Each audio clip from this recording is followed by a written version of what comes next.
Thank you for being here. For those of you who are here with us for the first time, welcome to Congregation Darhei Noam, Reconstructionist Community of Toronto. And all of you who come and warm this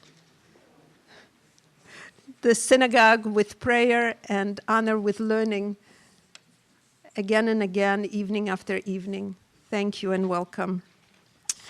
There is a quote from Talmud that a Jew recites during the Torah learning that is commanded during Shacharit every morning.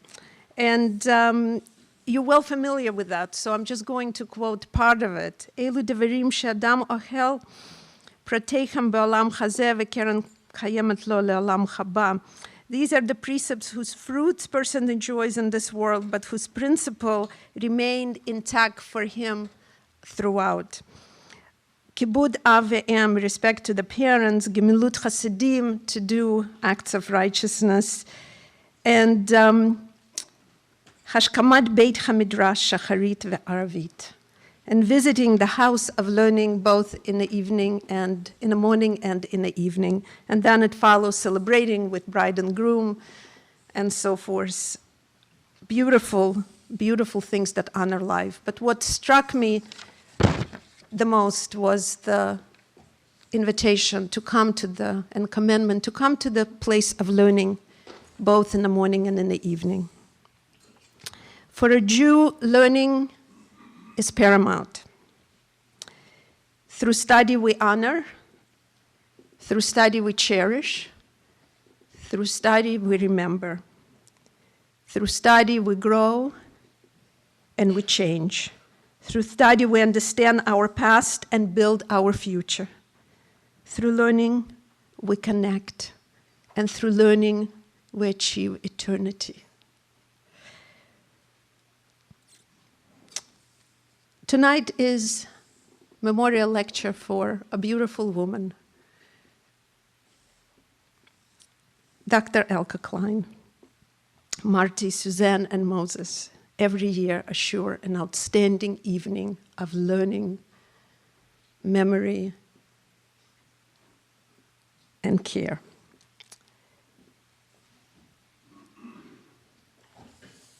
We're here to celebrate our ability to expand our mind and our soul, to embrace our Jewish civilization with tenderness. It is in that scroll that we Jews exist eternally.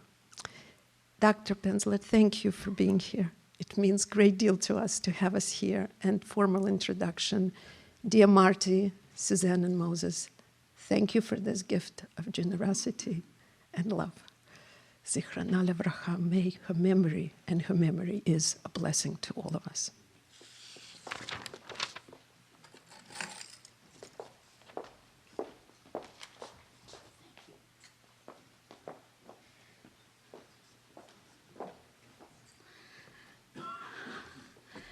I look around and I see friends.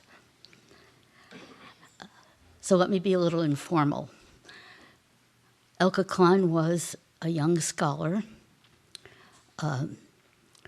whose professional interest was medieval Spanish Jewry, whose actual interests went much broader. Although she spent more than half of her life in the United States, she grew up here, and this was her first shul. This is where she deepened her love of Jews, of people, of the Jewish people, and of Judaism. It's where she learned to learn, learned to lead a service, the things that sustained her through her life wherever she went. Her family thought that this was an appropriate place for her to be remembered, and that the appropriate way to remember her was through learning, because that was what was, I won't say most important to her, but it was central to her. So I want to thank you for coming here to join us in this moment of memory. And we'll be talking around the fruit afterwards.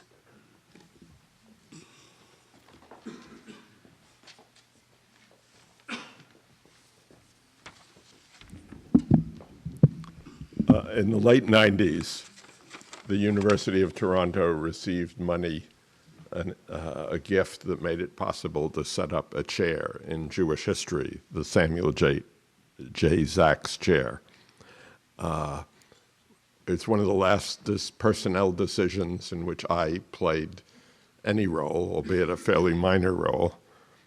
We hired a young historian who was then teaching in Indiana, who had written one book, which I think was probably his thesis, on the creation of the early Jewish settlements, the early modern Jewish settlements, because there were always earlier Jewish settlements, the early modern Jewish settlements in Palestine. Shortly after that, he published one of his, probably his best-known book, entitled Shylock's Children, Economics and Jewish Identity in Modern Europe. Since then, he has written or edited 8 more books. The most recent is a book which I've found very interesting on the Jews and the military, which revises many of our ideas about the passive civilian peace-loving Jews, because Jews served in armies in all of the modern countries in the 19th century. In fact, there were lots of Jewish generals. His work has moved. I won't list all the books because I want to leave time for the lecture. His work has moved back and forth, however, between Israel and the diaspora, often dealing with their connection. He also has been an outstanding teacher. We now share Derek with Oxford University, where he holds the title of the Stanley Lewis Professor of Jewish Studies. He is an outstanding graduate teacher. He's now working on 2 more books, one on Herzl for Yale University Press, and one on Zionism for Rutgers University Press. It's a great pleasure, and his talk today will be based on his research for the first book. It's a great pleasure that I present my colleague, Derek Penslar.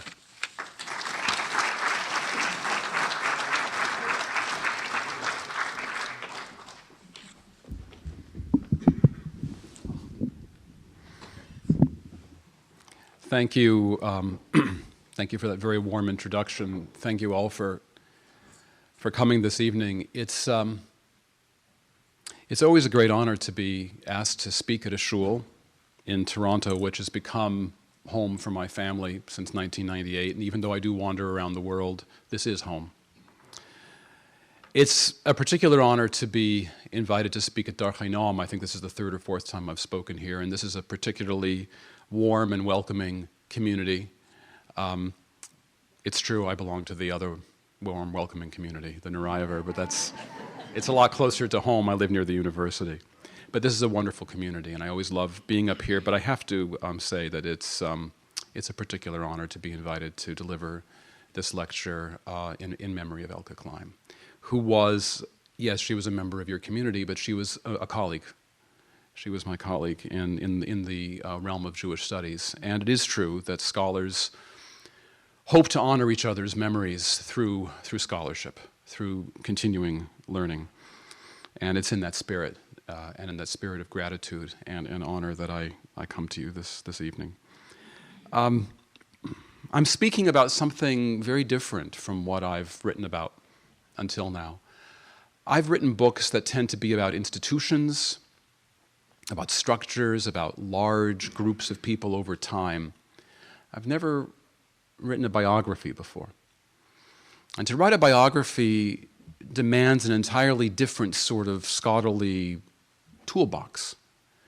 You have to steep yourself in one individual's life for years and years, and you read everything they wrote, and you read, in the case of Herzl, his diaries, his letters. I was just mentioning he wrote 6,000 letters, which have been culled from archives all over the world and have been all gathered in one place, and I have gone through all 6,000. Not by myself. I had some help, diligent research assistants, but I wind up reading the material on my own in one way or another. Herzl was a prolific writer. He was a playwright who wrote a number of plays, most of them, frankly, not of the first water, but very interesting to understand him as a person. He was an outstanding journalist, truly outstanding journalist. He had a very fine eye for physical detail. He could walk into this room and he would describe all the people in the room and the stained glass, and he would get the feel for the evening. He would sort of capture it very well. He was a complicated man, Theodor Herzl. Complicated is a euphemism today for a person who's troubled, and Herzl was troubled. He was psychologically troubled. He was not destined for greatness. He was born into an upper-middle-class family. He had a comfortable childhood. He was very bright as a young man, but he certainly did not stand out as someone who would become, literally, in the Hegelian sense, a world historical figure, because Herzl is one of those very rare human beings who transformed the path. He changed the path of world history. Very few people do that. And Herzl certainly did not appear to have that kind of stuff in him when he was younger. He was in many ways a weak man. He was a fragile man. He had a fragile physical constitution. He had either a congenital or an acquired heart defect, which killed him at the age of 44. He was a very young man when he died, 44. He was constitutionally weak. He was psychologically fragile. He did not appear that way. He appeared quite robust. He was a very attractive man, and I'll talk more about that more in a moment. But he was in many ways a small man.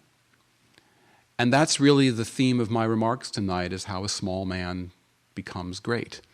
How Herzl's genius lay not so much in his genius, although he was a very bright man. It lay not so much in his strength, because there are plenty of human beings who are stronger. Herzl was one of those very rare people who marshaled every ounce of energy in his body. He marshaled every iota of intelligence in order to serve the cause which he came to identify with in the mid-1890s, which was the Zionist cause. There's a film out, I forget, is it called Lucy, the film about the woman who, it's Scarlett Johansson, she operates 30, 40, 50%, and then 100% of her brain power. I don't want to give away the end of the movie, but when she gets to 100%, really weird things happen. So I think you should all go see the film.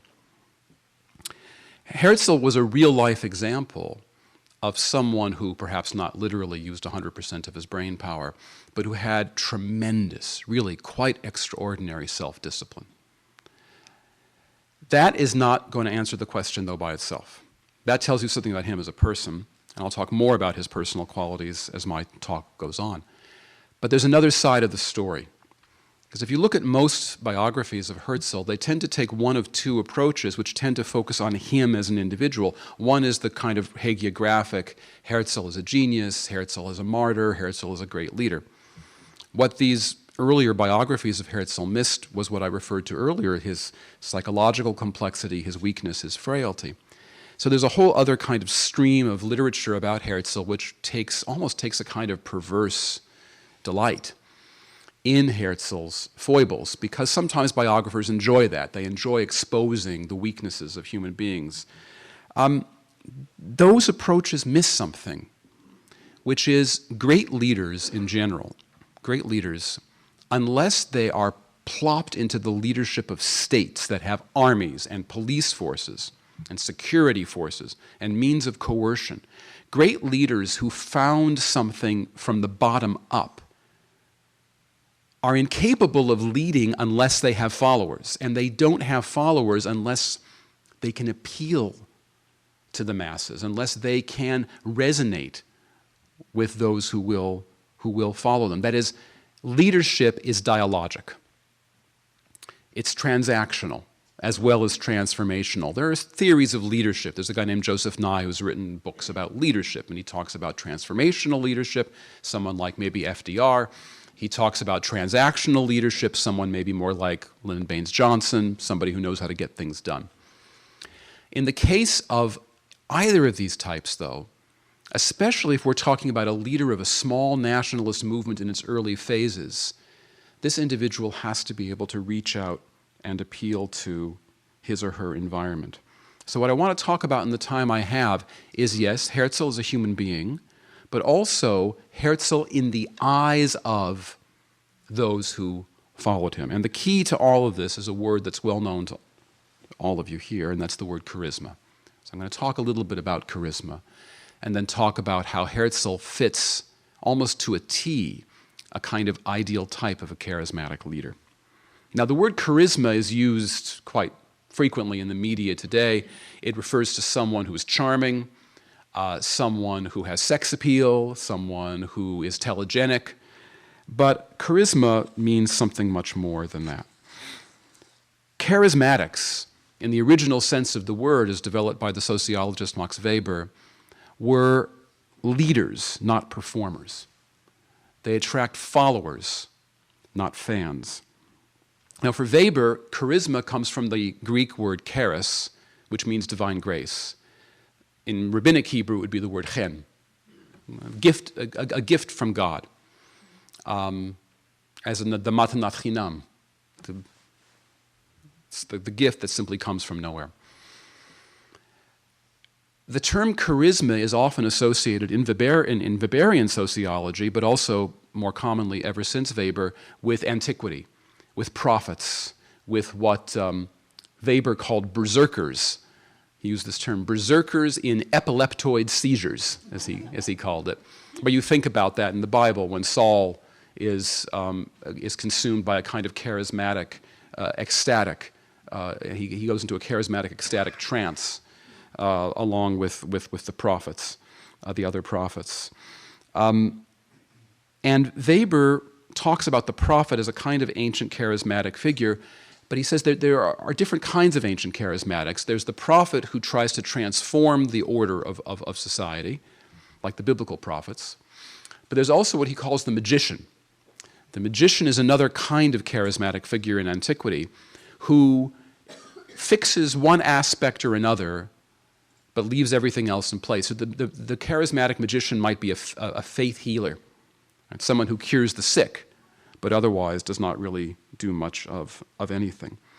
Now, Weber actually wrote much more about modern politics than about antiquity, and he did have a concept of a charismatic politician which reached right into his own day. He was thinking about machine politicians or machine politics, political parties, which need powerful, charismatic individuals who can speak well and who can deliver votes.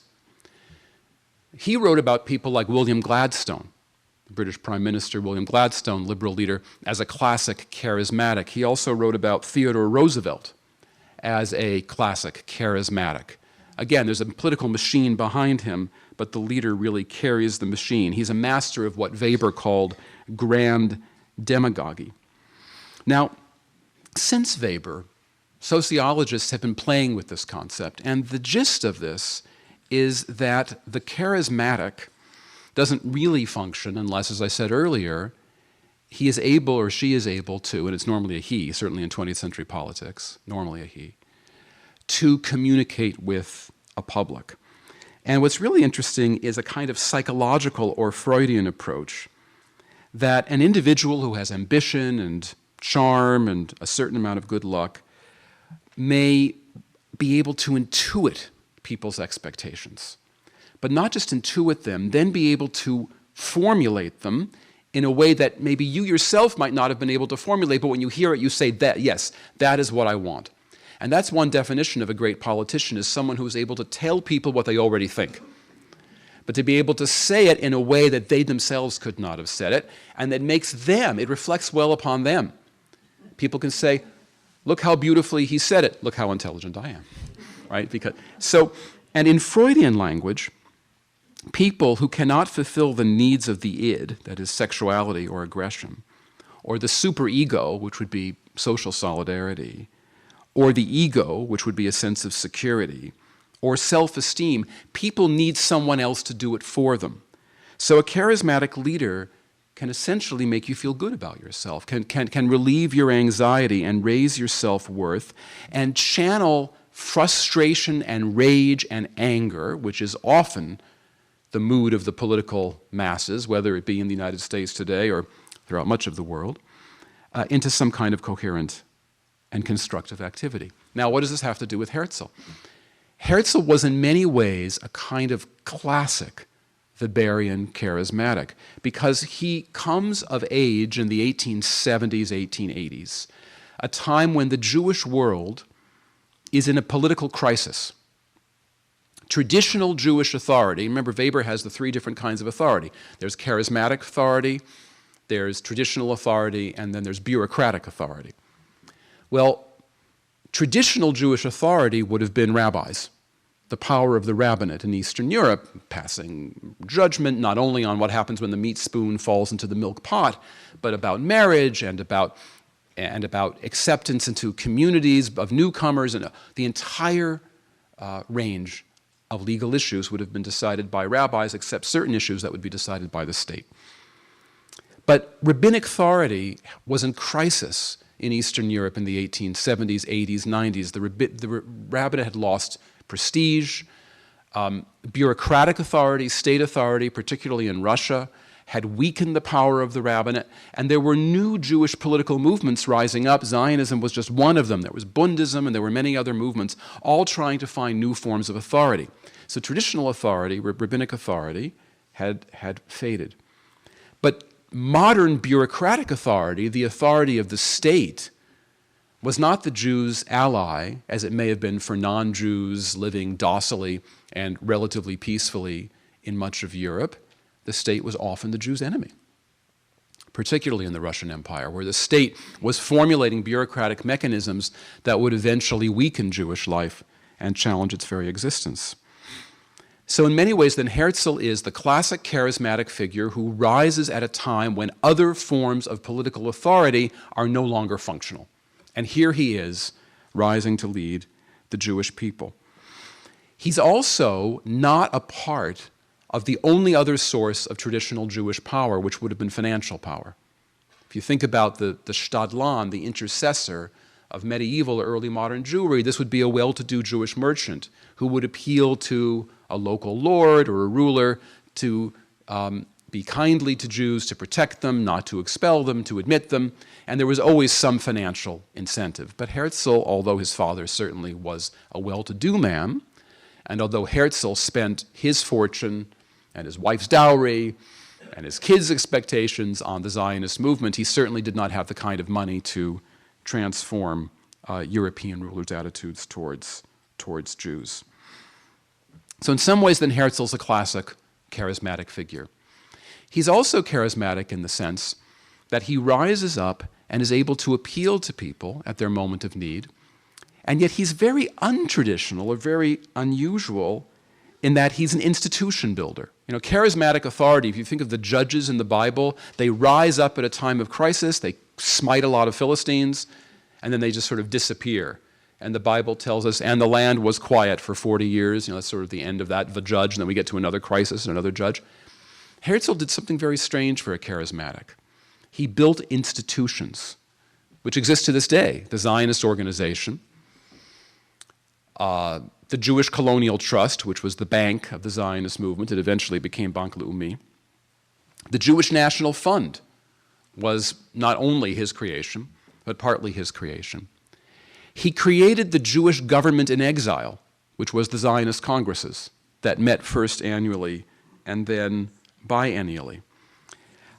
Herzl even thought about succession. Charismatics often don't think about the future. They're afraid or anxious about being overtaken, or they simply don't think about the future. Whereas Herzl chose a successor, David Wolfson, an utterly B-plus individual, a wealthy timber merchant from Lvov or Lviv or Lemberg, depending on which government you happen to be living under at the time. Wolfson was a loyal lieutenant And I mentioned the 6,000 letters. Just a couple of days ago, I was going through Herzl's letters to Wolfson, and Herzl treated Wolfson the way you might treat a loyal but not terribly bright bank employee.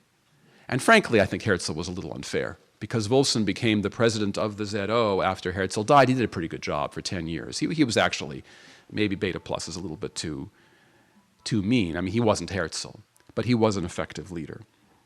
So then in some ways, Herzl was a very, I hear something that's very ethereal. Herzl then is unusual in that he was an institution builder. He was also unusual in that he created democratic institutions which eventually overtook him. That is, the classic charismatic leader brooks no intermediary between the individual and the masses. And Herzl did have a bit of the demagogue in him. I mean, he went around the world meeting with world leaders, with the English colonial secretary, with the Kaiser of Germany himself, with the Ottoman Sultan, and he did not deal well with dissent in his ranks. And yet Herzl did build democratic institutions. And I'll just give a few examples where he created institutions that ran away from him. He couldn't control them any longer. One of them had to do with issues of women's rights. There were about 20 women at the first Zionist Congress. Herzl hadn't thought about this. It hadn't even occurred to him that there would be women. Herzl had some issues with women. He had a very unhappy marriage, and his writings in general have a misogynistic streak in them. So Herzl didn't quite know what to do, and like a lot of people who have a misogynistic streak, he tended to divide women up into sort of the high and the low.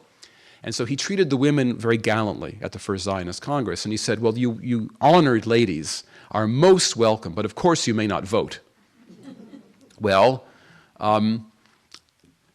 this was not taken lying down.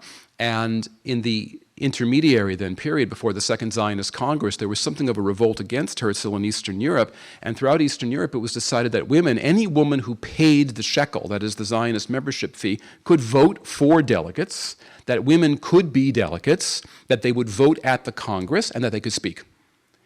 And already at the Second Congress, so that's 1898, the Zionist movement had universal suffrage.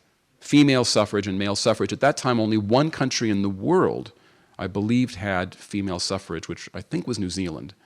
I think it was before. One of the Scandinavian countries also got it around 1904 or something. But anyway, this is very early on. So Herzl basically lost. Herzl was himself then rather conservative in his worldview. Herzl's often described as a utopian. Well, go back to when I talked about the magician and the prophet. I think Herzl was actually much more of a magician than a prophet. He really didn't want to change the world. He wanted to change one small bit of it. He wanted persecuted Jews to have the opportunity to leave Europe and to form a new society, a new homeland in the land of Israel, which frankly would be very much like Europe. He assumed that the dominant language would be German.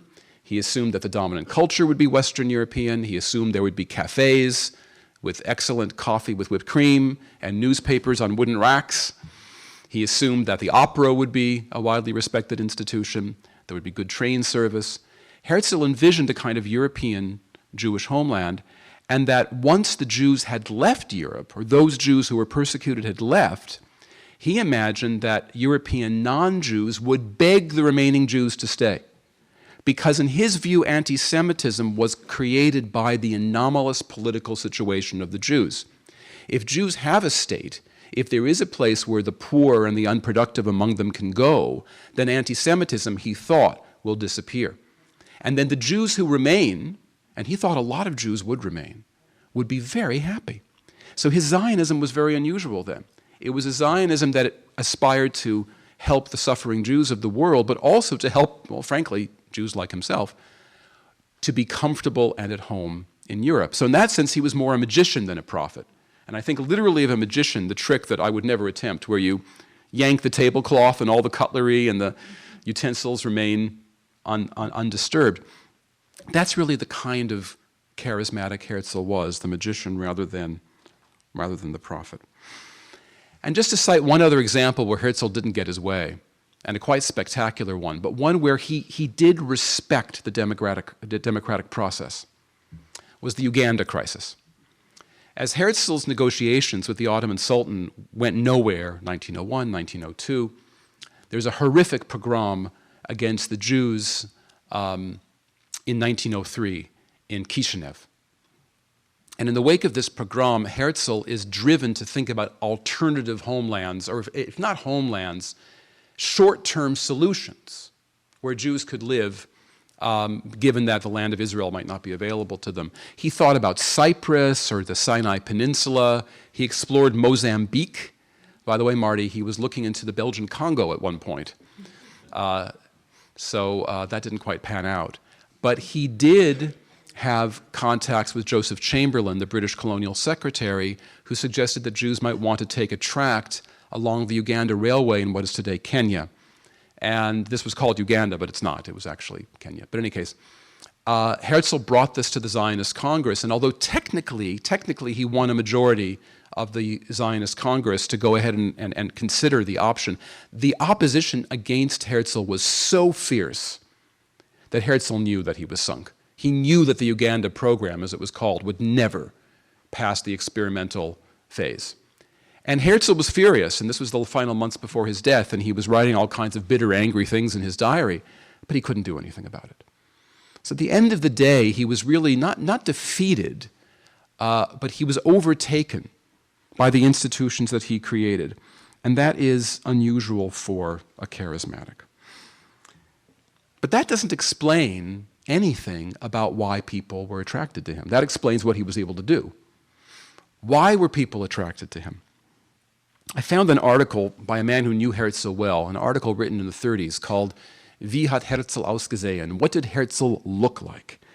And there's a description here that I saw repeated over and over again.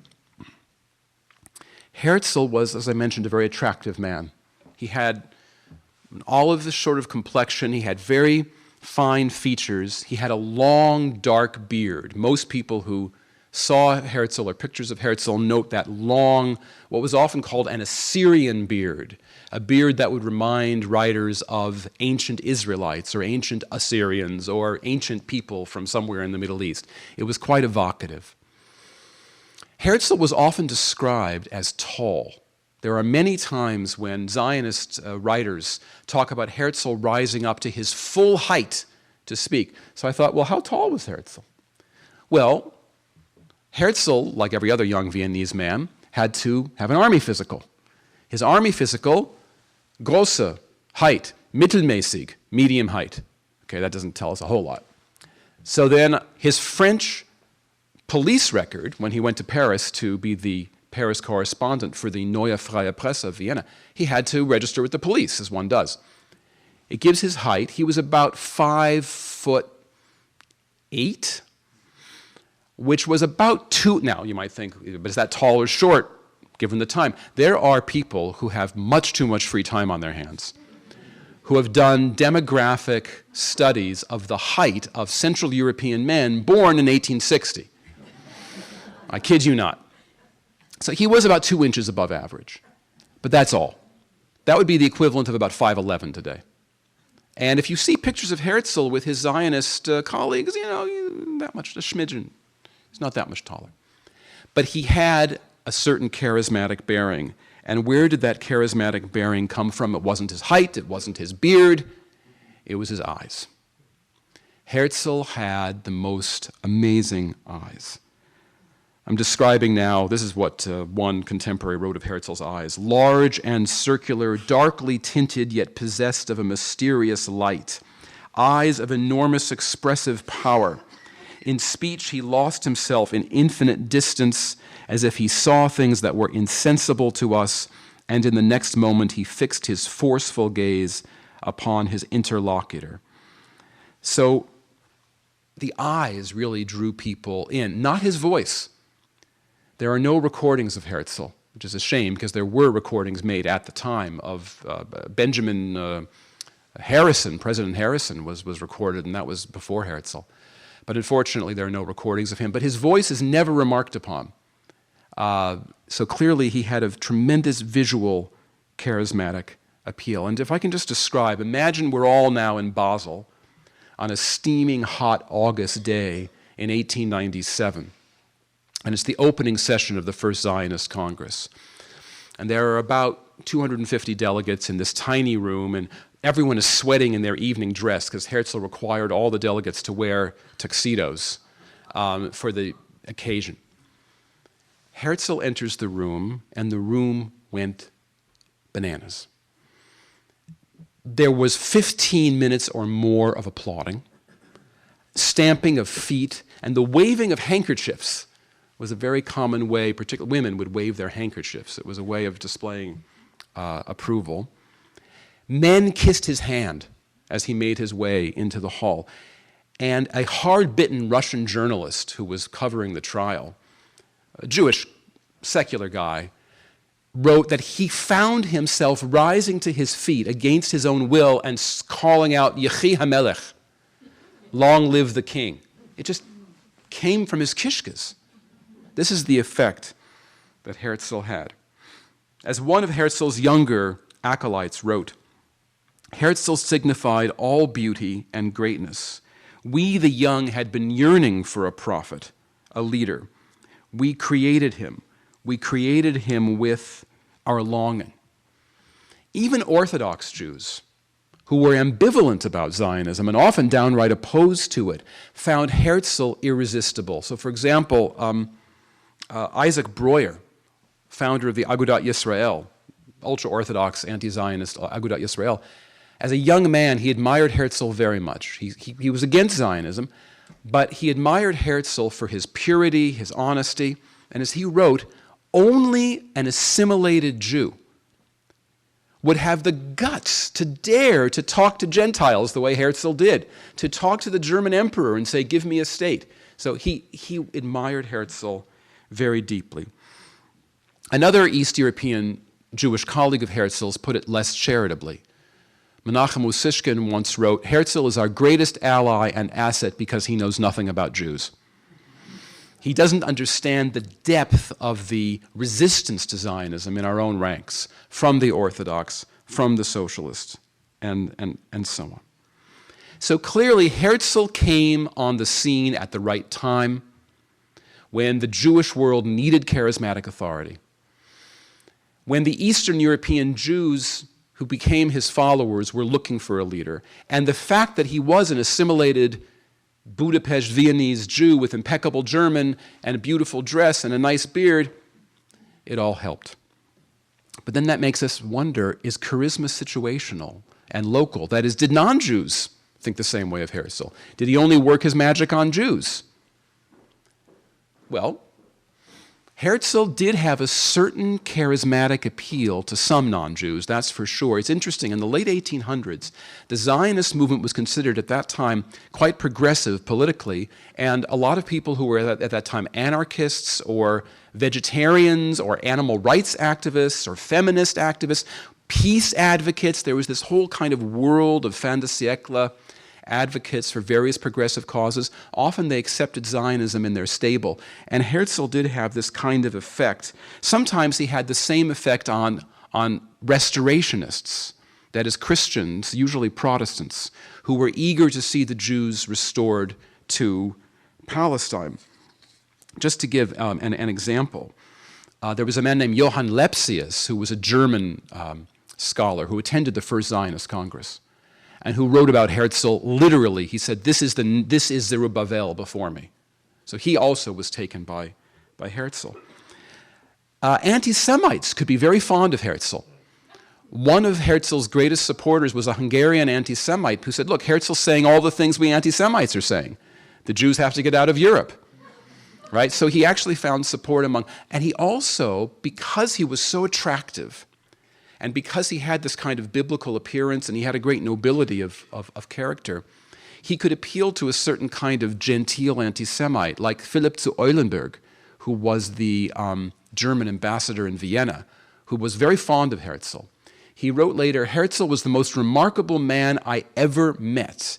He did not have a hint of the Jew about him, but he was an Israelite. Right, a biblical Israelite. The German Kaiser, who was an out-and-out anti-Semite, also found Herzl quite charming. Now, having said that, not everyone was taken by Herzl. Herzl was good at spin. He was a journalist. This was before YouTube and before social media, and when the word viral just meant getting sick. Herzl often claimed, and I've seen historians who dutifully write this, that the World Zionist Congresses were covered by hundreds of journalists. That's not true. There were 20 journalists, 22 at the first Zionist Congress. Most of them were Jews writing for the Jewish press. But those non-Jewish journalists who did know Herzl in his first years tended to find him more of a curiosity than charismatic. They would say, isn't this interesting man, has this rather unusual idea to solve the Jewish problem. But I want to quote to you from the first time that Theodor Herzl is ever mentioned in the New York Times, August of 1897. There's a story, and here's what it is. I'm quoting from the Times. Whatever the merits of Dr. Herzl's undertaking, the doctor, he was a lawyer, we gave him a doctorate, the doctor brings to its execution the vigor of maturity and experience. After all, he has been in turn a lawyer, a playwright, a journalist, and a bicycle rider. Herzl rode a bicycle for his health. That was considered quite innovative at the time. Herzl's scheme is entirely practical, although one wonders as to its practicability. Now, the story itself is rather vanilla, but what's interesting is where they put it. It was in a section of the newspaper called Talk of the Times or Topics of the Times. It was filled with droll, amusing stories. So the story on Herzl is immediately between stories about how hard it is for the Prince of Bulgaria to hire competent assassins, tax evasion in Lewiston, Maine, and an unusual friendship at the Central Park Menagerie between a rhinoceros and a cat. That's where Herzl was put. A curiosity, nothing more. But here's where Herzl, the institution builder, comes in. Not in 1897 or 98, but slowly as the years went on, the number of journalists appealing or coming to the Zionist Congress increased. Herzl testified before a royal commission on immigration in London in 1902. He built up a journalistic following, and by the time he died, in fact, the Zionist movement was very well known, and he was highly respected throughout the world. Herzl knew of his charisma. He knew of the powers he exerted over people, and to some extent it worried him. It worried him that if he were a charlatan, people would follow him no matter what.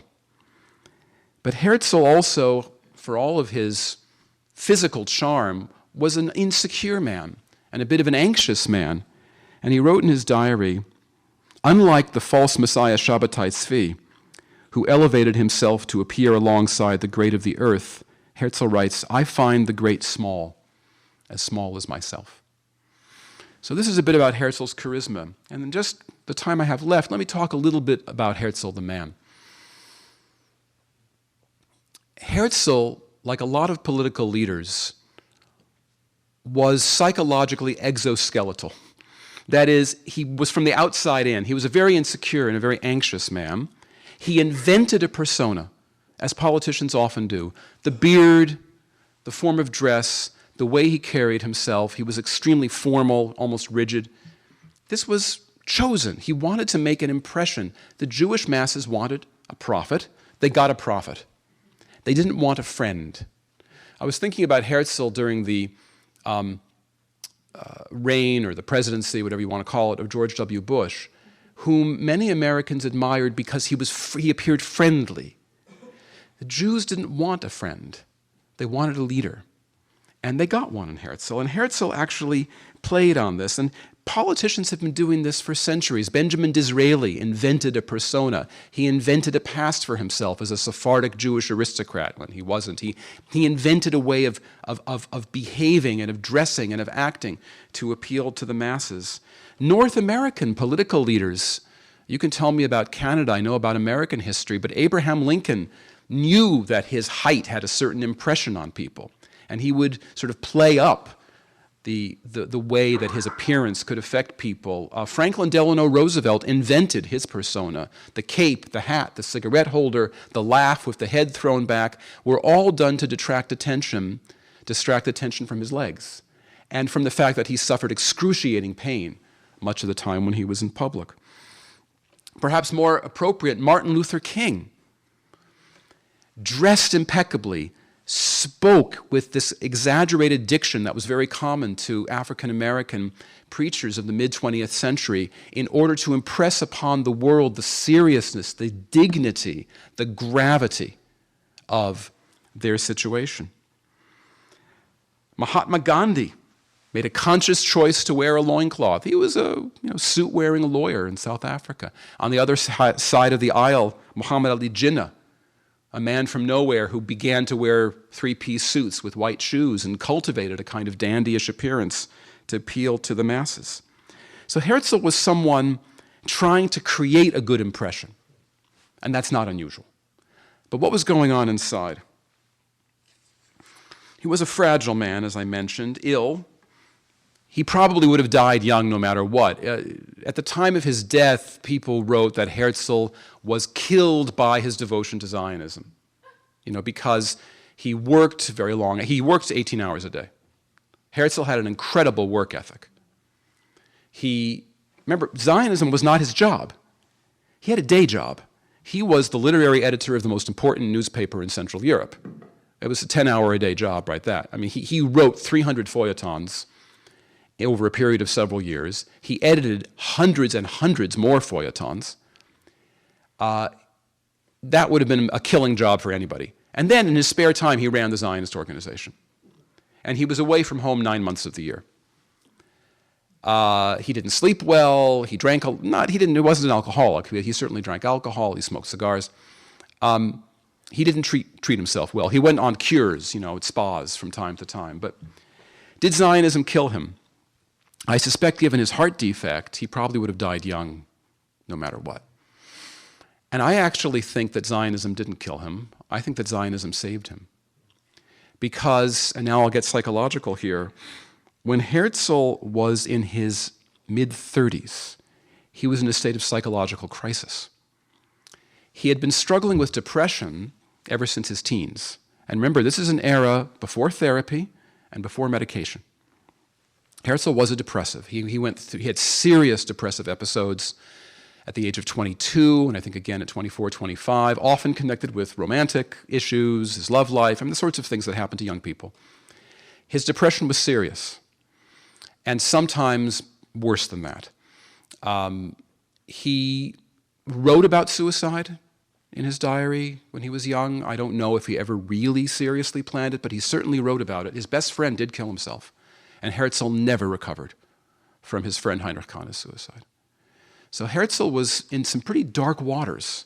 And one of his most touching stories is about an unhappily married man, and Herzl was unhappily married, who is about to kill himself, drown himself in a river, when he runs into a kindly old inventor who tells him that all greatness comes from those who are on the edge of despair. Clearly, Herzl was aware of his depressive state, and he literally pulled himself back. No therapy, no medication. He did have friends, particularly the playwright Arthur Schnitzler, but I don't think his friends alone account for it. There was a kind of a strength of character underneath it all that pulled him through it. Herzl had a hard time loving people. I mentioned he had an unhappy marriage. Herzl never had, so far as we know, a satisfactory love relationship with anybody of either gender. After the first year or so of his marriage, where he almost got divorced, they reconciled for the children and for appearance's sake. He did not have affairs. He simply channeled his eros into his politics. There are different kinds of charismatic politicians. There are the ones who have kind of insatiable needs to chase after sexual encounters, like one certain American president, actually a couple other American presidents. And then there are those who simply don't deal with that at all and channel their desires elsewhere. But this is, again, I don't want to compare Herzl and Richard Nixon too closely. They were very different in some ways. But in terms of taking kind of erotic power and channeling it into political activity. In that sense, I think they were similar. A colleague of mine who's gone through the Nixon diaries says that Nixon did not have dinner alone with his wife, with Pat, once in a period of 4 years or something. This is an Oxford colleague of mine said this. So Herzl rarely saw Julie. They had an agreement that they would stay together, and his letters to her could be quite cordial, even friendly. But then they could also get quite hostile, especially things regarding the children. But again, this is not so unusual. Great political leaders are often troubled people. They're often people who have difficult relations with women or making friends. They're often narcissistic. They often have trust issues. That's not all that odd. And just to give the best example, when I'm in England, people know what I'm going to say before I even say it. The greatest political leader in the 20th century in the United Kingdom, who was a serious depressive and couldn't make friends and had a hard time loving, was Winston Churchill. And I've read essays on Churchill's psychology that could describe Herzl to a T, as when Churchill wrote, "We are all worms, but I am a glowworm." Herzl could easily have said that, right? I find the great as small as myself. I mean, the two men were very, very similar. So I don't think that Herzl's illnesses, as serious as they are, all that unusual. I don't think his invention of the self was all that unusual for a political leader. At the end of the day, what matters about Herzl then is not his weakness of character, his psychological problems. What matters is that he was an effective leader of the Jewish people at a revolutionary time. He appealed to the Jewish people in a way that they found acceptable and even exciting.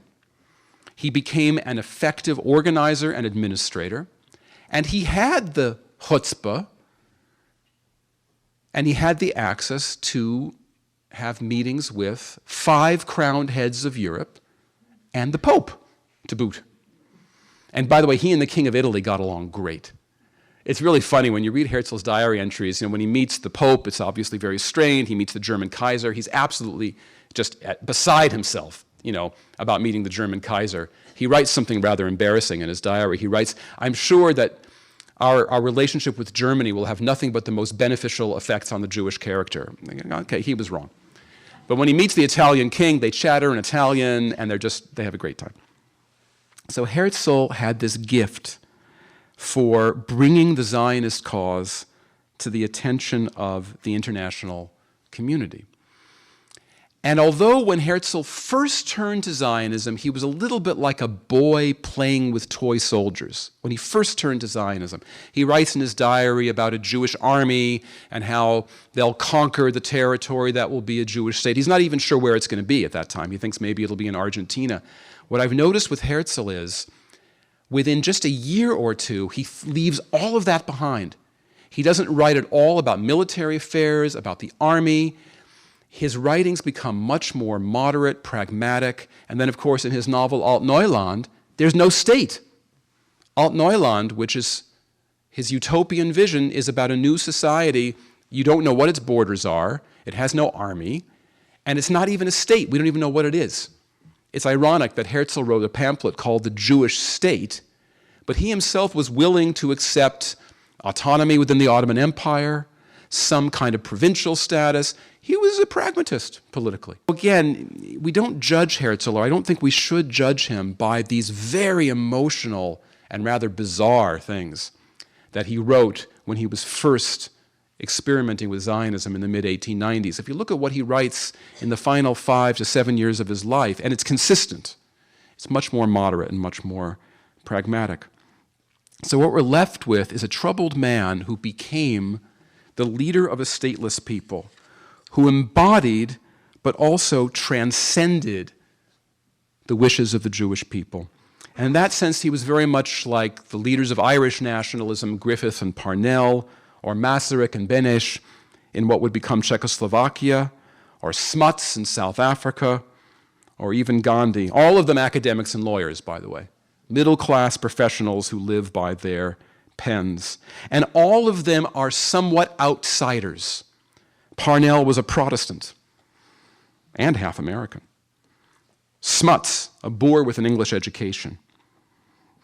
and always willing to fudge issues that might otherwise break the movement apart. So, for example, Griffith, the founder of the Sinn Féin, would never really talk about the final goal of the Irish national movement.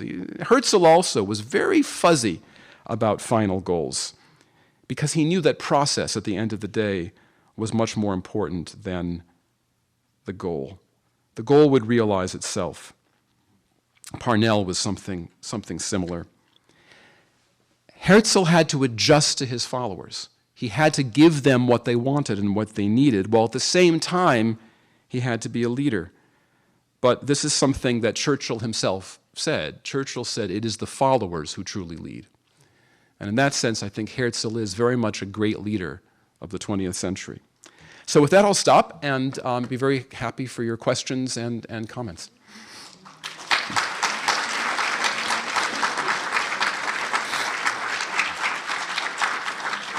Going through about 45 minutes to an hour. Of Q&A? Wow. Questions? Sure. Yeah. Yeah, however long you want. You just recognize people. Okay. Okay. Okay. Raise your hand. I don't see terribly well, so if you're in the back, you might have to move your hand around a little bit. Okay. But Ares, I see Ares in the back. I see Ares though. We have a mic.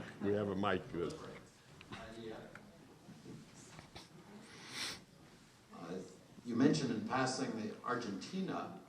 I'd read someplace someone said that Herzl originally would have favored a state in Argentina over Palestine. So where was he at, and how do you describe that transformation? Was he following the followers? Right, that's a really good question because it's hard to answer because our only real source for understanding how Herzl came up with these ideas is his diary. And his diary for this period, when he first begins to play with these ideas, is very murky because he was undergoing, and again, there's professional, this is Darchidom. How many psychotherapists are in the room? Right. It's like at the Neriver where we get lots of divrei Torah about Joseph's search for his inner child and that sort of thing. So the psychotherapists in the room could correct me, and I don't want to offer a psychoanalytic interpretation of Herzl. There was someone who did that. But Herzl appears to have undergone what I, as a layman, can only call a manic episode in June of 1895, where for about 3 or 4 weeks he basically did not sleep. He wrote constantly, hundreds and hundreds and hundreds of pages. Out of that writing eventually came what would become the Jewish State, the pamphlet, and lots of other things. Some of what he wrote at that time was brilliant and lucid. Some of it is utterly crazy. It really is. I mean, I'm reading this stuff thinking, oh, he wrote that. So what do you do? What do you do with this material? And in the weeks after, when he calms down, he's clearly agitated. And he doesn't quite know, I think, himself what he's writing. So first he thinks he's writing a novel. And then, no, I'm not writing a novel. I'm writing about what really could happen. I mean, he's really in a very disturbed kind of state. And then he writes, well, where will the state be? And then he says, well, you know, the ancient land of Israel is the home of our forefathers, but maybe Argentina. In fact, Argentina or Eretz Israel, that even makes its way into the pamphlet, The Jewish State. That's 1896. He actually has a paragraph on that where he says, let's talk about it. Let's have a debate. You know, Argentina or the land of Israel. In his own writings, Herzl was very ambivalent. He clearly both loved Europe and disliked Europe. He would talk about old, diseased Europe, but then he also admired it. He thought Argentina had the advantage of fertile land. He was worried about the terrain in the land of Israel. So I think what was really going on was this kind of mental turbulence in 1895, which in 1896 turns into this very sharp question in his pamphlet, The Jewish State. But even as he's writing it, he knows there's only one answer. Because Herzl at that time, we're now talking about spring, summer of 1896, he's now speaking to groups like this. Not synagogues, but let's say groups of students in Vienna. So I don't know, 30 students at the University of Vienna, they're Zionists. They invite Herzl to speak. And he realizes talking to them, you know, Argentina's probably not going to fly. So I think you're right, that this is an example where he was probably on the fence, but very early on, he realized that Eretz Israel was the only possibility. So I would say by the middle of 1896, he's already focusing on that. And he starts immediately contacting Ottoman officials and bribing various people to try to get an audience with the Ottoman Sultan. So I think that's probably how it happened. Yes, ma'am.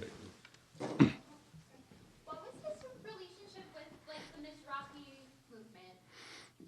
You mean the religious Zionist movement? Yeah, because the term Mizrahi means two things, right? Mizrahi can refer to Jews of North African and Middle Eastern origin. That's a relatively recent term. The term Mizrahi in Herzl's age referred to, there were two factions within the Zionist organization that were founded in 1902. One was secular and cultural, and it featured people like Ahad Ha'am, Chaim Weizmann, Martin Buber, and the other was Orthodox Jews who were Zionists, and that was called Mizrahi, Merkaz Ruchani, spiritual center, whatever, the Mizrahi movement. And there were 3 or 4 very prominent Orthodox rabbis who were supporters of Herzl. But Herzl's relations with the Orthodox Jews were often very tense. Herzl himself was secular. I mentioned that there were Orthodox Jews who admired him precisely for where he came from, for being a man from nowhere. But the real tension was not so much between Herzl and the Orthodox, it was within the Eastern Europeans. It was the more secular Eastern European Zionists versus the more Orthodox Eastern European Zionists. They were the ones who were fighting each other because they had very different visions of what they wanted. After all, the religious Zionists wanted a Torah state, and the secular Zionists wanted a Hebraic cultural, not necessarily a state, but a center. And they really clashed over this, and Herzl was trying to make peace between them. Herzl himself was religiously, literally agnostic, and he did have an aliyah in the synagogue in Basel on the Shabbat before the first Zionist Congress, and he could barely recite the words of the blessing. Herzl knew Yiddish reasonably well, I'm finding out. He couldn't speak Yiddish, but there's a lot of Yiddish in his diary, but his Hebrew, he just knew a few words. And so he had the aliyah for PR purposes. He knew he had to do it, which gets back to you have to know who your followers are. But he himself had no problem allying with Orthodox Jews. He saw them as potential supporters, and they were possible allies. But he had to deal with many different factions who then were anti-clerical. Herzl had a hope to attract the support of masses of Hasidic Jews. He had this notion that he could attract what he called Wunderrebbe, which was the German way of saying a Hasidic Rebbe. We'll get the Wunderrebbe of Saragorska or something to support the movement. So Herzl had a very difficult time, not so much with Orthodox Jews per se, but navigating particularly where they would be in the movement. Most of the headaches that he dealt with did not come from the Orthodox Jews. They came from the more secular Jews like Usishkin, and of course his greatest nemesis was Ahad Ha'am, who was himself observant, but not Orthodox. Yes, in the back there in the blue shirt. Was Herzl a proud Jew, and did he cherish Jewish values? That's a very good question, and I guess I have to ask, what do we mean? There's two different things, proud Jew and did he cherish Jewish values? I think that Herzl at first was not a proud Jew. Herzl was an ashamed Jew. Herzl had a very, very strong sense of shame. It was personal shame because he failed his army physical. It was shame at being Jewish and being the victim of anti-Semitic taunts. Herzl's criticism of the Jewish community could cross the line. It could cross the line from what we would call a kind of healthy self-criticism to self-hatred. His depictions of Jews in his writings can be very negative.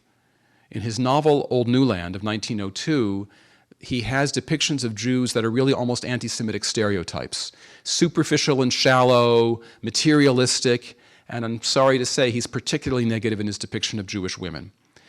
The most virtuous character in the novel is a woman, but also some of the most wretched characters in the novel are women, because he has this pedestal or denigration kind of mentality. I don't think Herzl began as a proud Jew. I think that for him, the the turn to Zionism was a means by which he could be a proud Jew. As he writes in the late 1890s, the Jews are like seals that have lost their flippers and grown feet. They've become something they're not. If they become Zionists and return to the land of Israel, they will once again grow flippers. Of course, what he doesn't understand is that seals live on land and the sea, and they're actually both, which means maybe Jews should live half the year in Israel and half the year in Toronto. I don't know. But for him, and this is the great irony of Herzl, because Herzl, he didn't have a Jewish upbringing. We don't even know if he had a bar mitzvah.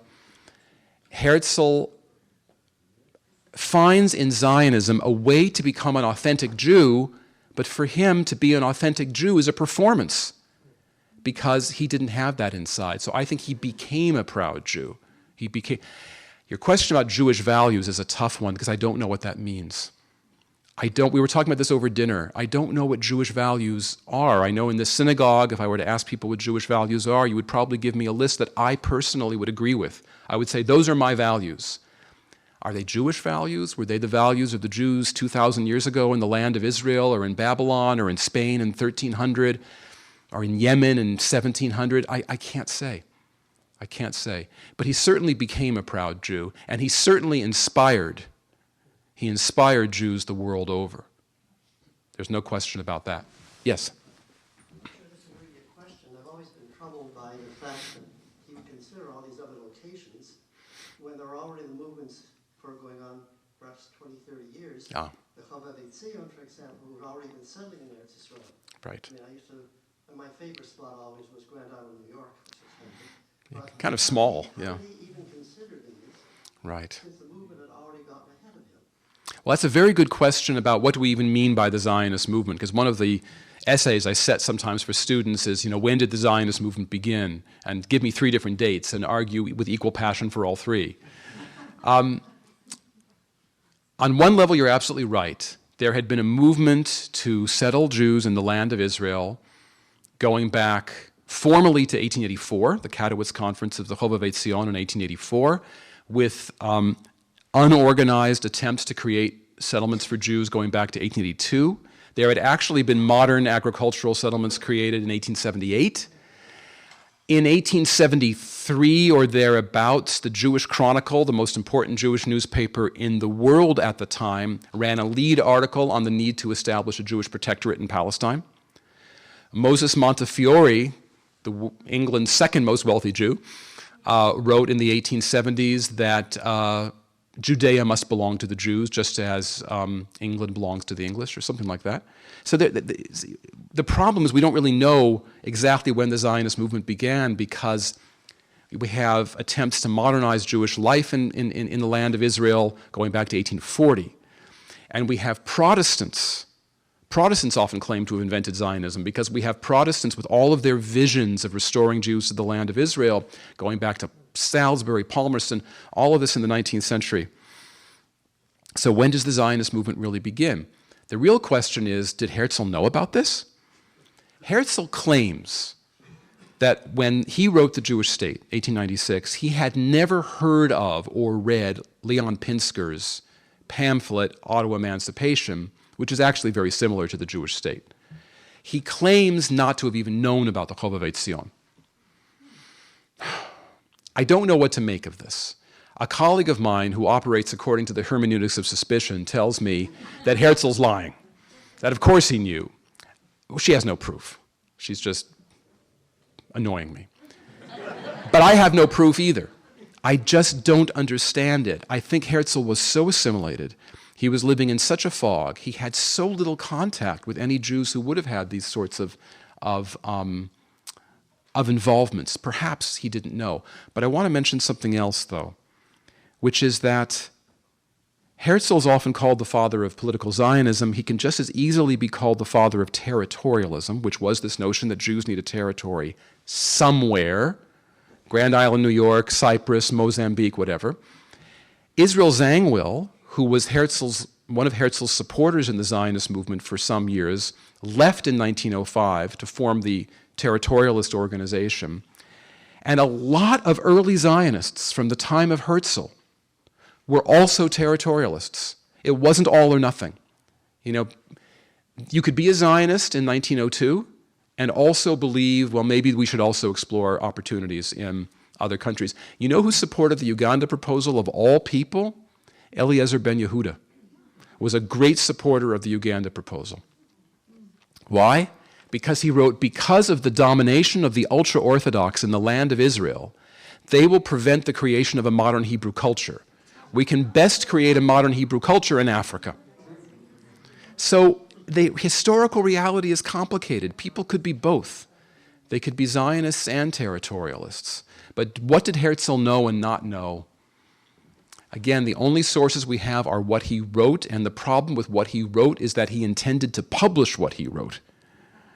He says, I'm going to be honest to myself. He sounds very Rousseauian in his diaries, but he's clearly writing for posterity. It's very complicated. So I wish I could give you a definitive answer. There's, yes, in the back, yes. Sorry, there's, well, we're here. Okay, sorry. The question I have, you spoke about Mozambique and Argentina and so on. And you spoke a little bit about the Ottoman Empire. What was Herzl's thinking about the people living in that about the area Palestinians? at the time? Was the that's the question. Sure. Well, I mean, I'll answer it quickly. I wrote an article about it that I'm happy to send you, so I'll answer on one foot, because I don't want to plagiarize myself. Herzl was, okay, first of all, there is a myth that the Zionist movement was not aware of the Palestinians. No, there were plenty of Zionists who were aware of the Palestinians, including Zangwill and Yitzhak Epstein and Ahad Ha'am, and I mean, a lot of these people, they were aware. The question is, what does that mean to be aware? I mean, they knew there were people living there. The question was, did this community of, at that time, anywhere between 400 and 500,000, we have no idea how many Palestinian Arabs were in Palestine because the Ottoman censuses are unreliable, but we assume 400 to 500,000. Did Zionists like Herzl think of them as a nationality with collective rights? And the answer is they did not think of them that way. Herzl certainly did not. Herzl went to Palestine in 1898 for 2 weeks. He never mentions a single Palestinian Arab in his reportage. He just doesn't mention it at all. He's aware of Palestinians. His novel Alt Neuland has a Palestinian Arab character. I mean, it's not like but he did not think it was worth much attention in 1898. Herzl's gotten a lot of attention for one of his diary entries in June of 1895, when he was going through this manic phase. He writes, "We shall expropriate the poor natives of what becomes our state." It's 2 sentences in hundreds of pages of stuff that's often pretty wacky. And Herzl has been accused then of being one part of a long chain of plans to expropriate Palestinians, which I don't think is an accurate reading of that text. I realized that he was writing at that time, it's all about transfer. He's writing about transfers of property. He's writing about transfers of title. And then he writes 2 sentences about people. And then he goes on to something else. I mean, I would judge Herzl more by what he wrote and did during the years after, and Herzl never really seriously engaged that kind of way of thinking again. So Herzl was aware of Arab nationalism. He writes about this in 1903. He goes to Egypt. And on the one hand, he writes, the Egyptians should consider themselves lucky to be occupied by the British because they are efficient and they're modern. This is not the UK I'm living in right now, but they're efficient and they're modern. But he writes that he went to a meeting of young Egyptian men who were nationalists, and Herzl writes these young men might very well be the beginning of the end of British rule. So he was aware of Arab nationalism, and he also writes, he's at the pyramids, and he encounters poor Falaheen, and he writes, when I have the power, I too will think of the Falaheen. So what do we make of this? I think that there is some awareness of Arab economic problems, there's some awareness of Arab nationalism, but there is no conception of Palestinians as a collective. On the other hand, there wasn't a Palestinian national movement in 1898.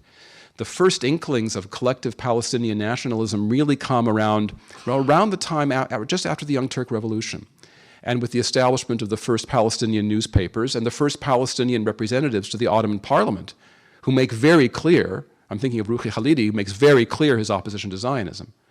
So 1898 is a little early to talk about Palestinian nationalism. Yes. Oh, sorry. Am I calling people out of turn? I'm sorry. Yeah, go ahead. You didn't mention Dreyfus, was it, or was it not a significant event? Well, that's also a lot of fun because Herzl wrote in 1898 or 99, I think it was 99, he wrote an article about himself for the North American Review in which he wrote that the Dreyfus Affair made him into a Zionist. He wrote that there was the Dreyfus trial, which made him write this play called The New Ghetto, which was all about anti-Semitism, and he became a Zionist. Okay. Herzl wrote the play before the Dreyfus trial. We know the date the play was finished, and it was before the Dreyfus trial. And I have read, as other scholars have done, I'm hardly the first, what Herzl wrote at the time, because Herzl was in Paris during the Dreyfus trial. He wrote about the trial. He thought Dreyfus was probably guilty at first. He thought that the Parisian masses were acting horribly, but he wrote very little about Dreyfus at the time, 94, 95. There is no indication whatsoever that the Dreyfus trial in and of itself made him into a Zionist. Herzl's turn to Zionism seems to have been influenced much more by an internal psychological crisis and events in Vienna, where Karl Lueger was winning election after election as mayor of Vienna, but the emperor was preventing Lueger from being seated as mayor, and finally Lueger did become seated as mayor. Viennese politics was just saturated in anti-Semitism, and that was very disturbing to Herzl. Herzl invented the myth that the Dreyfus Affair made him into a Zionist, and the question is why? I mean, did he really think that? That's always possible. Or was he trying to give the Zionist movement a kind of global pedigree by attaching it to a cause which at that time had very wide international approval? To be a progressive person, in 1899 you were a Dreyfusard. So if Herzl says the Dreyfus Affair made me to a Zionist, I'm a Dreyfusard, therefore I'm going to support Zionism. I believe Herzl, I mean, he's not really lying in the sense that he was worried about anti-Semitism and he was concerned about the Jewish people, and it turned him into a Zionist. But I think he did engage in some very creative manipulations.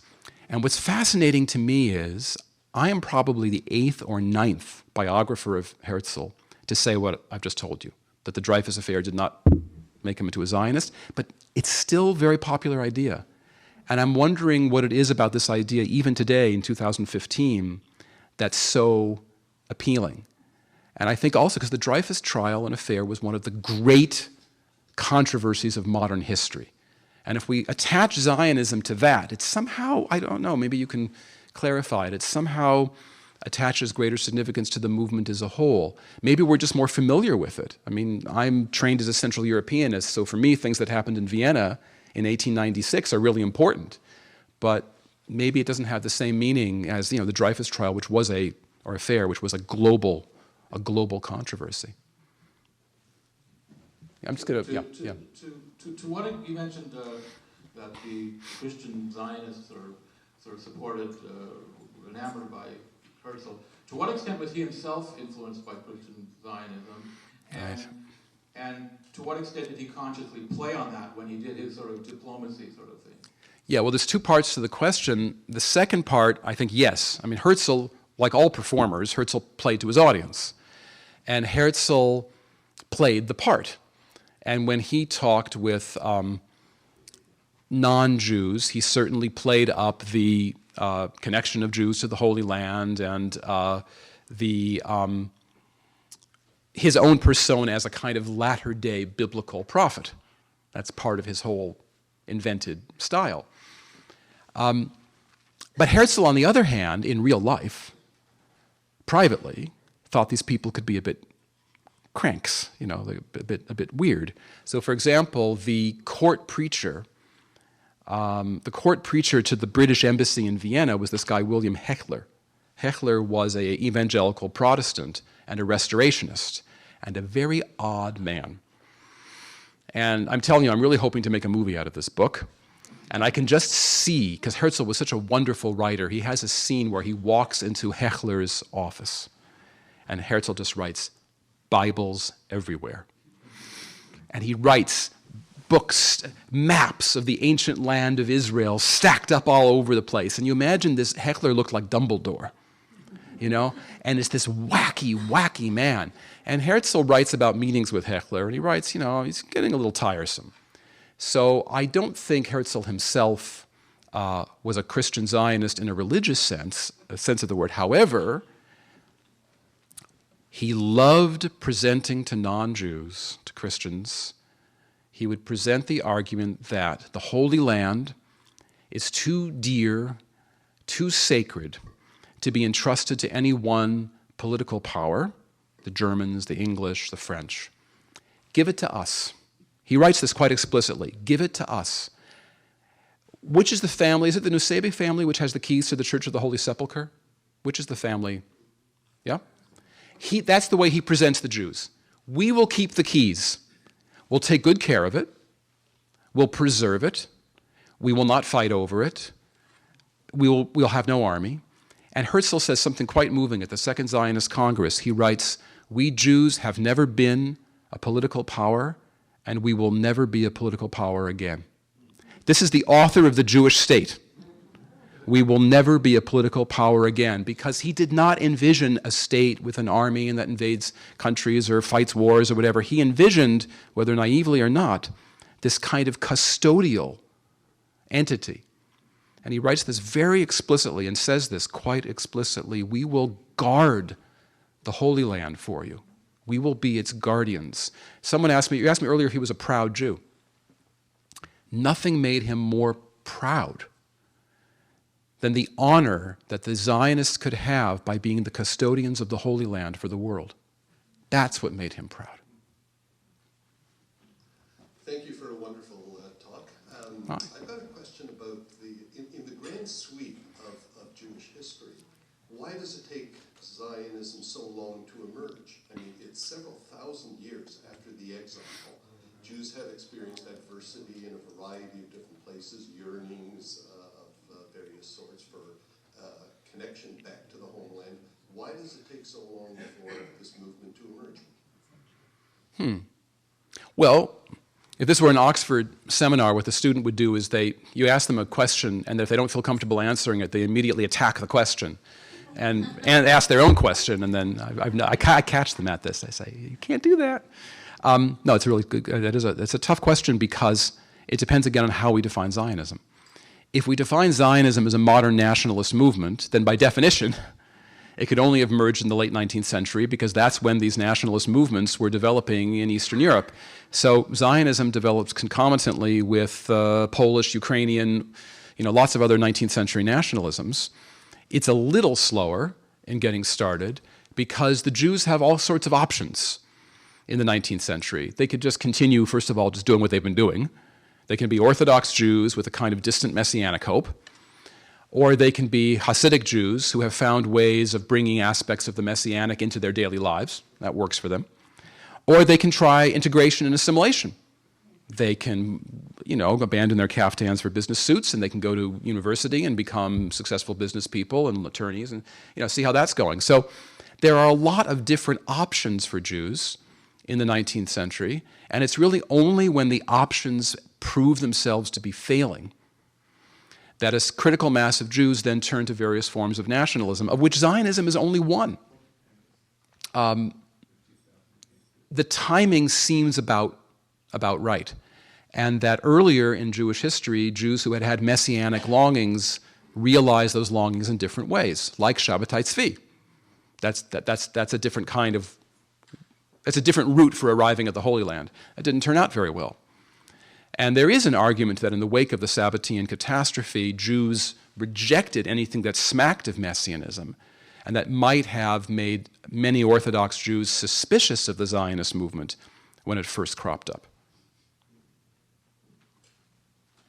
You talked about Herzl as a charismatic as well as the institution builder, and then you also talked about his untimely death. How much did he advance the Zionist movement, pushing it ahead, if he in fact pushed it ahead? And did his death in fact retard it, or was it actually at a fortuitous moment for the Zionist movement and somebody else pushed it ahead even more than he might have at the time? It's a great question which gets us into the realm of counterfactuals, which I actually am becoming more and more interested in because I'm married to a lawyer, and all legal thinking is counterfactual thinking. It's proximate cause, but for statements. Had it not been for X, this would not have happened. You're assessing liability. And I've been writing counterfactual history lately and lecturing on it a bit because it's only by thinking of counterfactuals that we can assess significance of anything. Okay, that's a nice way of saying that your question's really tough. Herzl, I believe, only had so much to offer. He was an institution builder, and by 1902, 1903, he'd probably created everything he was going to create. He was a lone wolf diplomat, and at that time, the diplomacy wasn't working very well. My sense of Herzl is that he was a man who made a life commitment at the age of 35 to Zionism. He knew he was physically frail. He burned the candle at both ends, and he knew that he was going to die young. So I think Herzl basically did in 9 years what most of us could never do, but many people couldn't even do in 30 or 40. So I think that by 1904, he was very much a spent man. So the question is, what if he, had modern medical technology and he had, an operation and lived for another 30, 40 years? My guess, and I can only guess, is that Herzl would have left the Zionist movement and he would have become president of the Territorialist organization. He would have been their honorary president, and then he and Zangwill would have had a fight, and Herzl would have then spent the rest of his life, as a journalist and going back to playwriting. All this to say that, and this is where he really was a world historical individual, Herzl did in those 9 years what he was destined to do in those 9 years. I can't imagine him being able to accomplish much, much more. There's a moment in 1901, I guess it is, when he gets finally invited to Constantinople to meet with the Sultan. And for this is the highlight of Herzl's life, much more than going to Israel, going to Palestine. And I'm thinking, and he writes about, he says, I have almost gained the object of my desire. Beautiful language. And I'm wondering, what if the Sultan had said to him, Teddy, you're on.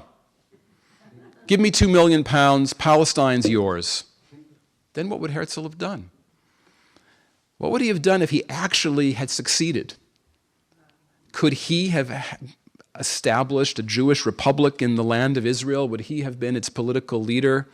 I find it very hard to believe. It's like that apocryphal conversation of Benjamin Jowett to the painter Gabriel Rossetti. What were the Arthurian paintings that hang in the Oxford Union? And there's this apocryphal exchange between the painter and the translator of Plato, where one says to the other, what would the Knights of the Round Table have ever done with the Grail if they found it? What would Herzl have done if he had attained the object of his desire? I think for him, process was everything. There's an old Japanese proverb, isn't it? It's better to travel hopefully than to arrive. I think Herzl never really could have arrived.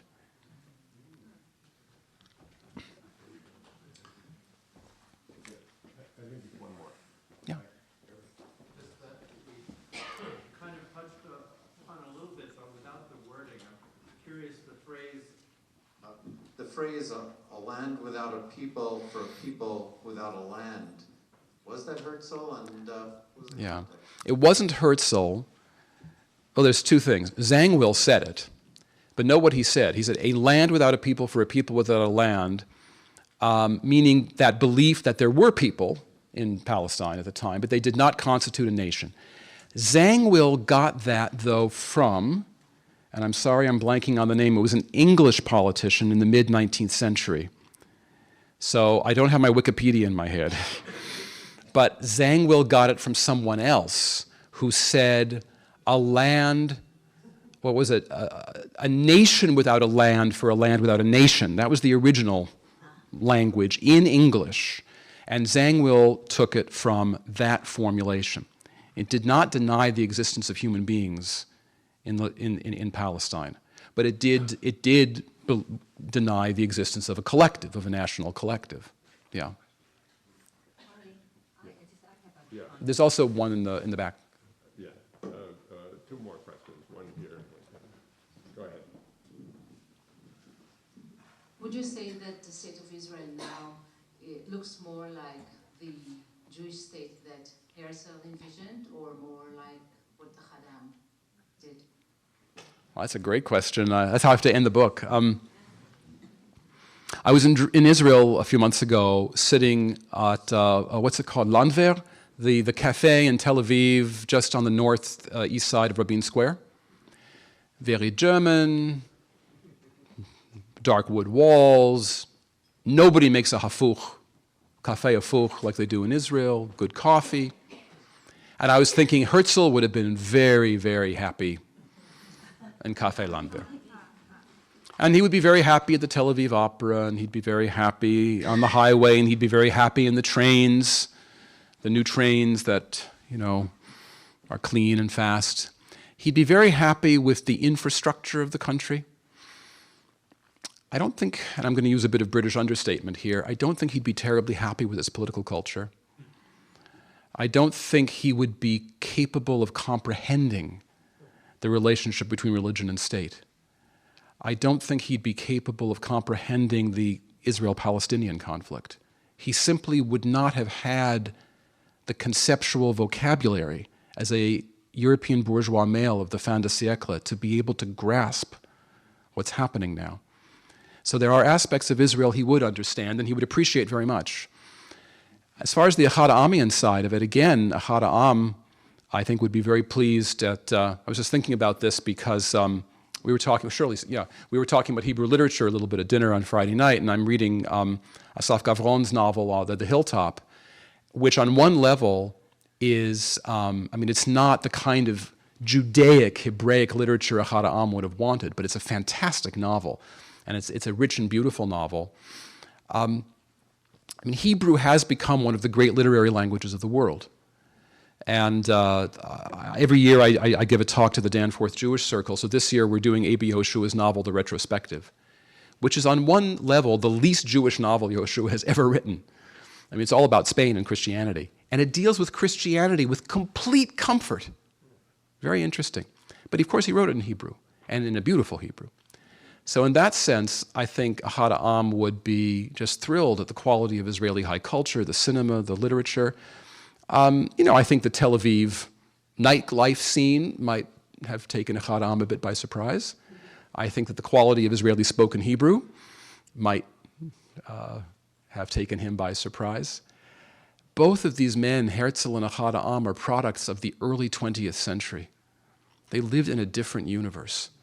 So I think that both of them, it's almost like asking somebody in this room to explain something that can only be seen in ultraviolet. Right? They couldn't see ultraviolet light. We live in an ultraviolet age. And I think they just simply would have had a very hard time comprehending it. Okay, one last question. So, Derek, thank you so much. It's just a pleasure to hear you, as it was a pleasure to spend an evening with you in Oxford recently. Okay. I'm shifting the gears completely, and I'm saying, I'm from Montreal, and the Herzl Clinic in Montreal is part of the Jewish General Hospital. It's very well known. Thousands and thousands and thousands of people have gone to that clinic over the years. I wonder how many institutions all over the world have Herzl in their name. Right. And how many people even know this story as you have told it tonight? And when is your film going to be made? Well, this gets to this issue about leaders being greater than their human shells. Right? Most of us are human shells. We live our lives, we create our families, we have our jobs. If we're lucky, we do a little bit of good in the world, and then we're gone. Herzl transformed the world. He changed history. And he created a name. He created a brand. His image was a brand. Herzl himself may have been a vermischte Yid. He might not have been a proud Jew, but sehr vermischte Yid. But he gave pride and hope to millions, and he inspired the creation of a national movement and the institutions that bear his name. And in a way, the story I'm telling, on one level, it could be seen as diminishing that image because I'm presenting him as a real human being, feet of clay and all of that. I would say the opposite, though. I would think what makes this story so extraordinary is that he was such a small man and such a weak man and such a troubled man, and look what he was able to do. Look what one very mortal man was able to do. And the key would be then, and I actually do have a potential, seriously, screenwriter and director, but we're not talking A-list here. And I'm from a Hollywood family, so I know what it would take, and I'm afraid I don't have that kind of schlep. It would be so much fun to make a movie that presented Herzl in all of his complexity. But that would be politically controversial. It's not going to be a film that's going to sit well with people who do want to see him as a one-dimensional, profile photograph, the name of an institute, and not as a three-dimensional, flawed, and fascinating human being, which is what he really was. So thank you very much for your questions and comments.